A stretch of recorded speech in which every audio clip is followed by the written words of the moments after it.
जय गुरुदेव, जय माता जी, जय गायत्री माता। छठा अध्याय, विराट स्वरूप की विभूतियों का वर्णन। ब्रह्मा जी कहते हैं, उन्हीं विराट पुरुष के मुख से वाणी और उसके अधिष्ठात्र देवता अग्नि उत्पन्न हुए हैं। सातों छंद उनकी सात धातुओं से निकले हैं। मनुष्यों, पितरों और देवताओं के भोजन कराने योग्य अमृतमय अन्न, सब प्रकार से रसेंद्रियां और उसके अधिष्ठात्र देवता वरुण विराट पुरुष की जिह्वा से उत्पन्न हुए हैं। उनके नासा छिद्रों से प्राण, उपान, व्यान, उदान और समान, ये पांचों प्राण और वायु तथा घ्राणेन्द्रिय से अश्विनी कुमार समस्त औषधियाँ एवं साधारण तथा विशेष मंद गंध उत्पन्न हुए हैं। उनकी नेत्रांद्रिय रूप और तेज की तथा नेत्र गोलक स्वर्ग और सूर्य की जन्मभूमि है। समस्त दिशाएं और पवित्र करने वाले तीर्थ कानों से तथा आकाश और शब्द श्रोत्रेंद्रियों से निकले हैं। उनका शरीर संसार की सभी वस्तुओं के सारभाग तथा सौंदर्य का खजाना है। सारे यज्ञ, स्पर्श और वायु उनकी त्वचा से निकले हैं। उनके रोम सभी अद्विज पदार्थों के जन्म स्थान हैं, अथवा केवल उन्हीं के जिनसे यज्ञ उत्पन्न होते हैं। उनके केश, दाढ़ी, मूछ और नखों से मेघ, बिजली, शिला और लोहा आदि धातुएं तथा भुजाओं से प्राय संसार की रक्षा करने वाले लोकपाल प्रकट हुए हैं। उनका चलना फिरना भूभुव स्व तीनों लोकों का आशय है। उनके चरण कमल प्राप्त की रक्षा करते हैं और भयों को भगा देते हैं तथा समस्त कामनाओं की पूर्ति उन्हीं से होती है। विराट पुरुष का लिंग जल, वीर्य, सृष्टि, मेघ और प्रजापति का आधार है तथा उनकी जनेन्द्री मैथुन जनित आनंद का उद्गम है। नारद जी विराट पुरुष की पायु, इंद्रिय, यम, मित्र और मल त्याग का तथा गुदाद्वार, हिंसा, निसृष्टि, मृत्यु और निरक्ता उपस्थित स्थान है। उनकी पीठ से पराजय, अधर्म और अज्ञान, नाड़ियों से नदी तथा हड्डियों से पर्वतों का निर्माण हुआ है। उनके उदर में मूल, प्रकृति, रस नाम की धातु तथा समुद्र, समस्त प्राणी और उनकी मृत्यु समाई हुई है। उनका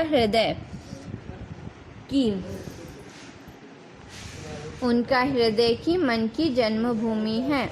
नारद, हम तुम धर्म, सनकादि, शंकर, विज्ञान और अंतकरण सबके सब उनके चित्त से के आश्रित हैं।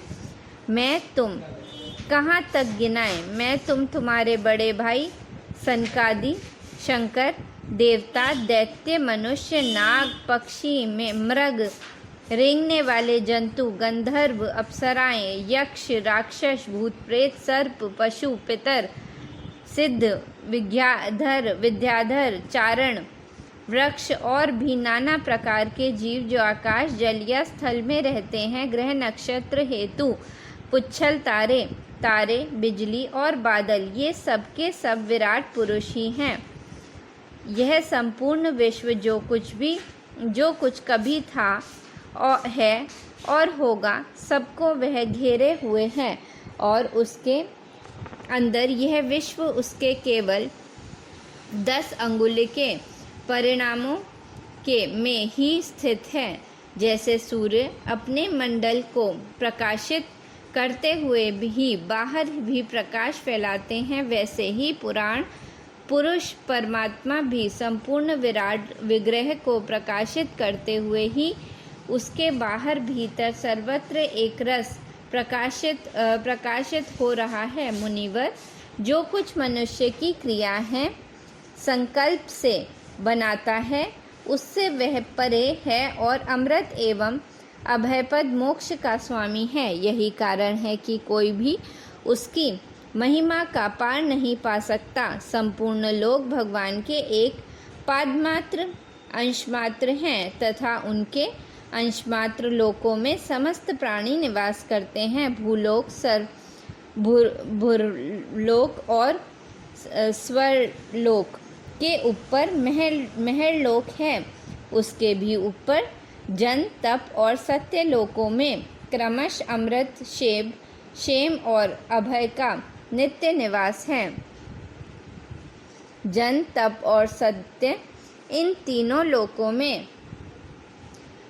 ब्रह्मचारी, वानप्रस्थ एवं सन्यासी निवास करते हैं। दीर्घकालीन ब्रह्मचर्य से रहित गृहस्थ भूलोक, भूर्लोक और स्वर्लोक के भीतर ही निवास करते हैं।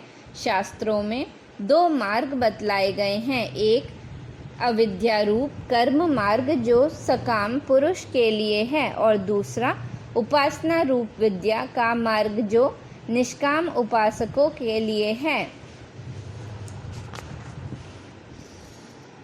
मनुष्य दोनों में से किसी एक का आश्रय लेकर भोग प्राप्त करने वाले दक्षिण मार्ग से अथवा मोक्ष प्राप्त करने वाले उत्तर मार्ग से यात्रा करता है, किंतु पुरुषोत्तम भगवान दोनों के आधारभूत हैं।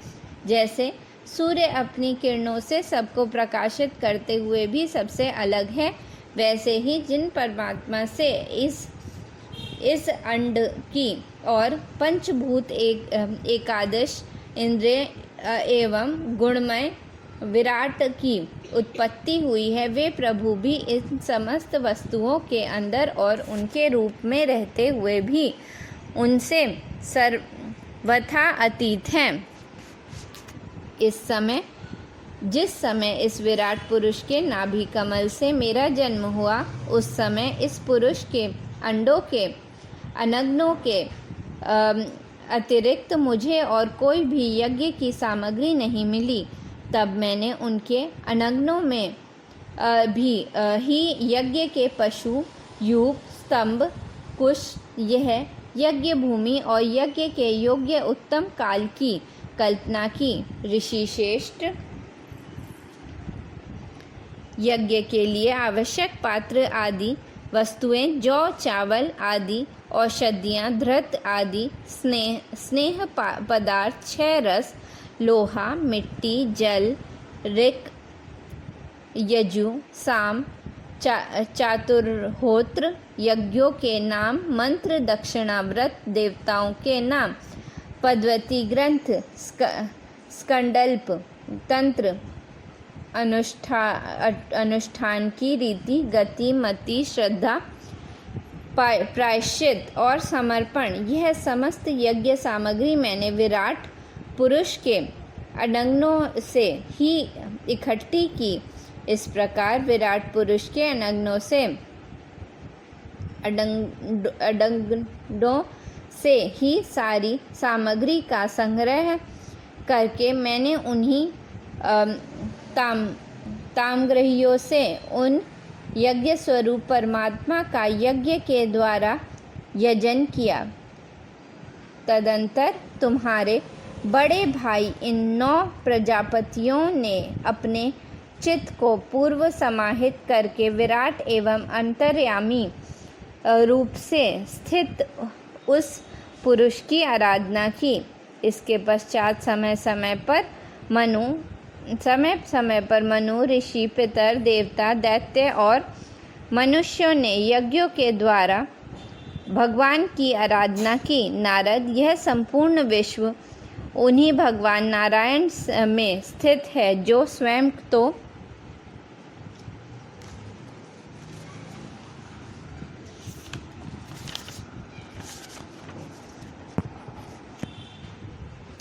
प्रकट गुणों से रहित है, परंतु सृष्टि के प्रारंभ में माया के द्वारा बहुत से गुण ग्रहण कर लेते हैं।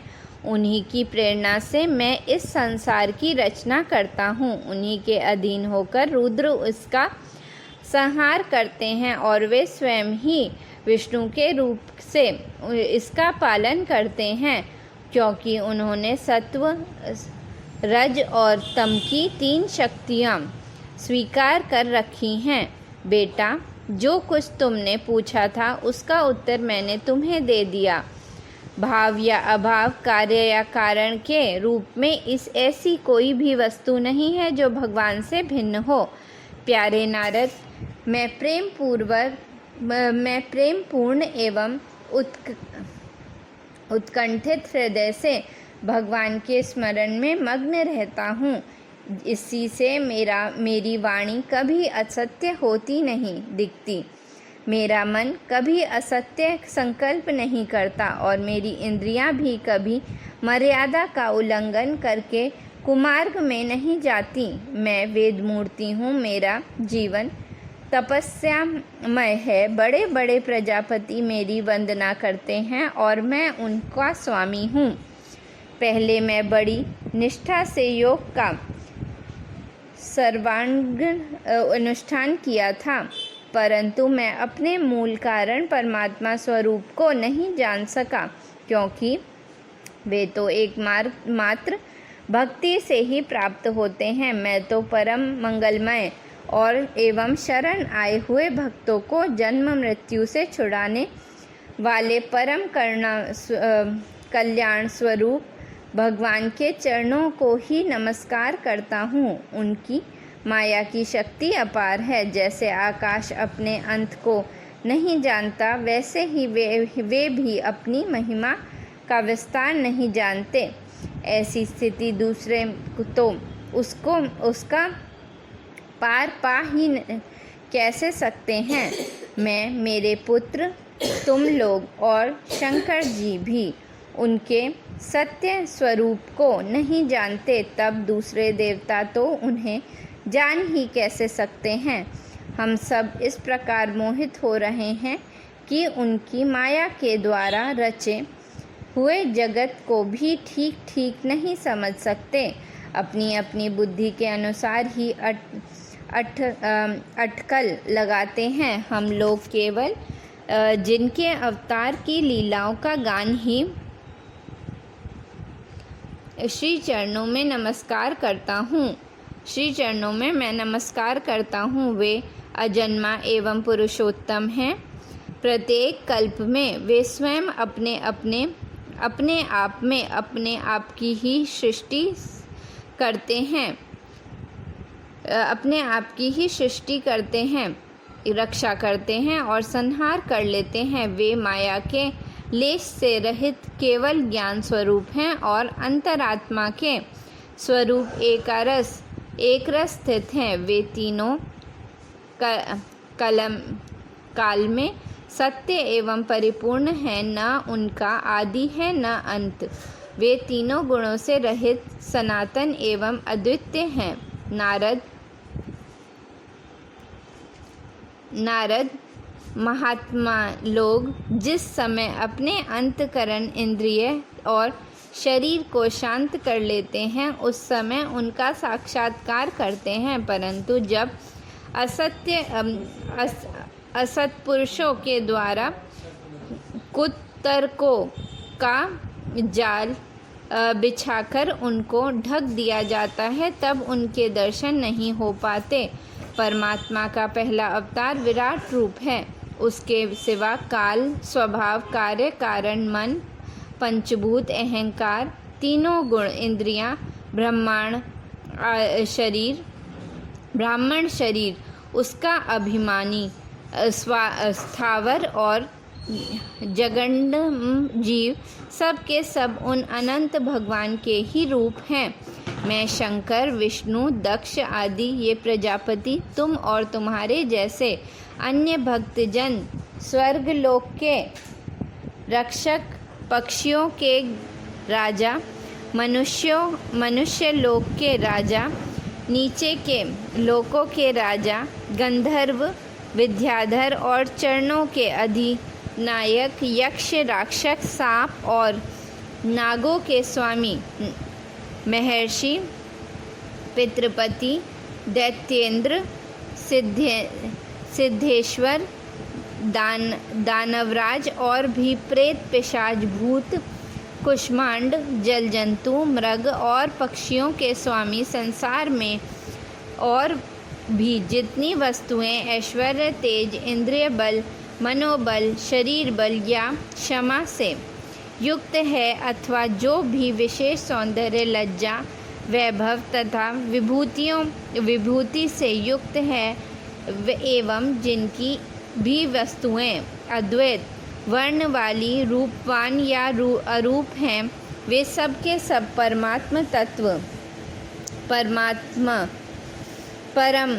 परम तत्वमय भगवत स्वरूप ही हैं।